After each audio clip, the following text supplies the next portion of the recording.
بسم اللہ الرحمن الرحیم۔ السلام علیکم ورحمۃ اللہ وبرکاتہ۔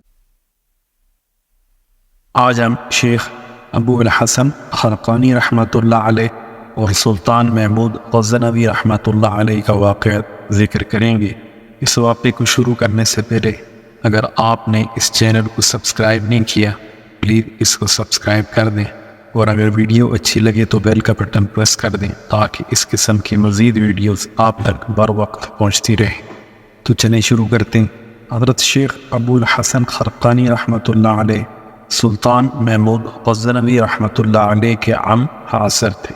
ان کی شہرت چار دانگ عالم میں پھیلی تو سلطان محمود غزنوی رحمۃ اللہ علیہ کو ان کی زیارت کا شوق پیدا ہوا، چنانچہ وہ خدم و حشم کے ساتھ غزنی سے خرقان پہنچا اور ایک قاصد کے ہاتھ شیخ کو پیغام بھیجا کہ میں آپ کی زیارت کے لیے غزنی سے یہاں آیا ہوں، آپ خانقاہ سے میرے خیمہ تک قدم رنجہ فرمائیں۔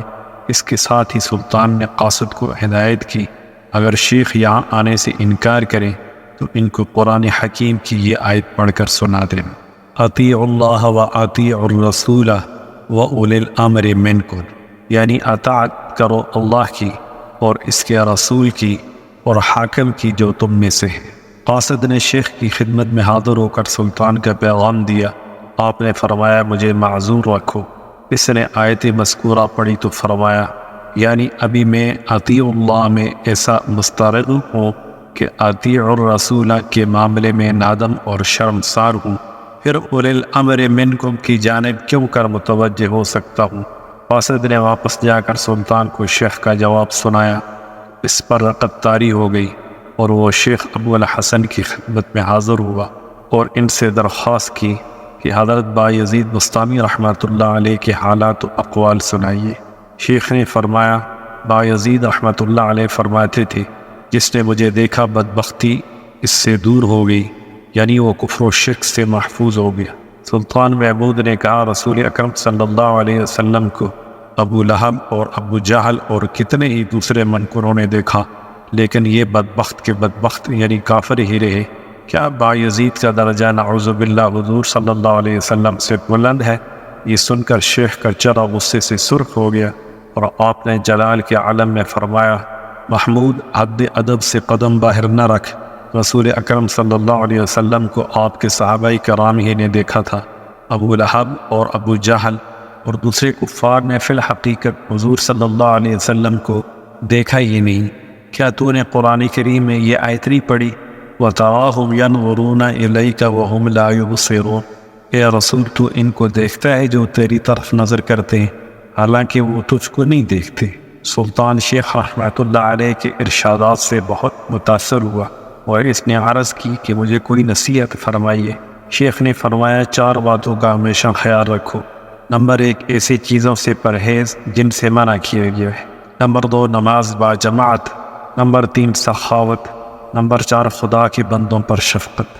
سلطان نے کہا میرے لیے دعائے خیر کیجیے۔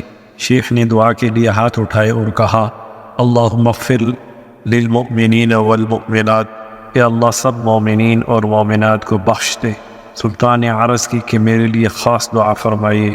شیخ نے فرمایا اللہ تجھ پر رحم کرے اور تیری عاقبت محمود ہو۔ اس کے بعد سلطان محمود نے اشرفیوں کی ایک تھیلی شیخ کے سامنے رکھ دی اور کہا کہ یہ نظر قبول فرمائیے۔ شیخ نے تعجب سے سلطان کی طرف دیکھا اور پھر اس کے سامنے جو کی ایک روٹی رکھ دی اور فرمایا کہ یہ تمہاری دعوت ہے، اس کو تناول کرو۔ سلطان نے بسم اللہ پڑھ کر جو کی روٹی کھانا شروع کی، لیکن پہلا نوالہ یہ حلق میں اٹک گیا۔ شیخ نے فرمایا شاید نوالہ حلق میں اٹک گیا۔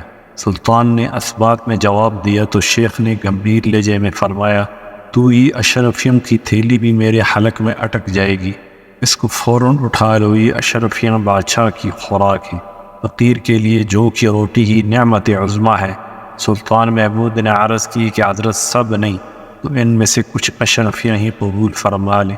شیخ جلال میں آگے اور فرمایا میں دنیا کو طلاق دے چکا ہوں، میرے لیے یہ اشرفیاں حرام ہیں، اس لیے اپنی بات پر اصرار نہ کر، یاد رکھ ان اشرفیوں پر نہ تیرا حق ہے نہ میرا، ان کو قوم کی امانت سمجھو، اگر یہ قوم کی مرضی کے بغیر تقسیم کرے گا تو قوم کے مال میں خیانت کرے گا اور اللہ تعالیٰ کا گناہ گار بھی ہوگا۔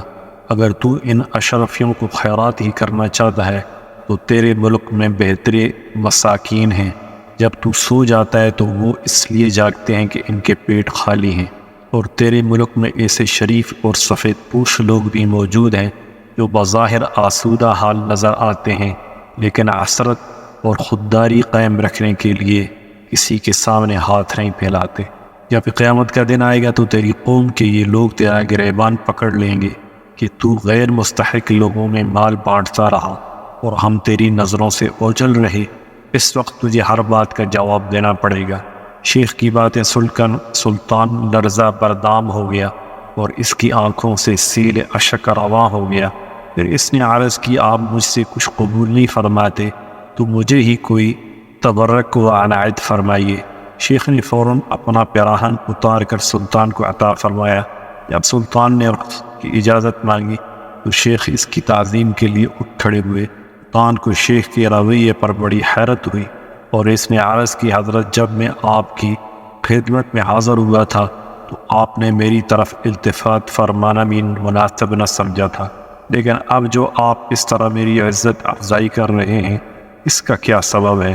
شیخ نے فرمایا، جب تم فقیر کے حجرے میں داخل ہوئے تھے تو تمہارے دل و دماغ میں بادشاہت کی بو تھی اور تم اپنے شاہانہ جو جلال کا مظاہرہ کرنا چاہتے تھے، اس لیے میں نے بادشاہ محمود کی پرواہ نہیں کی تھی۔ اب تم جا رہے ہو تو تمہارا رنگ اور ہے، اب تم ایک درویش اور منکسر المزاج انسان کی حیثیت سے رخصت ہو رہے ہو، اسی لیے میں نے اپنا فرض سمجھا ہے کہ تمہاری تعظیم کروں۔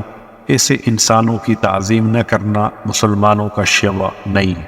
سبحان اللہ، بے شک اللہ والوں کی شان عجیب ہوتی، دنیاوی طمع و لالچ ان سے کوسوں دور ہوتی ہے، اور ایک مومن کی شان بھی یہی ہونی چاہیے کہ وہ دنیاوی لذتوں سے کنارہ کش ہو کر زندگی گزارے۔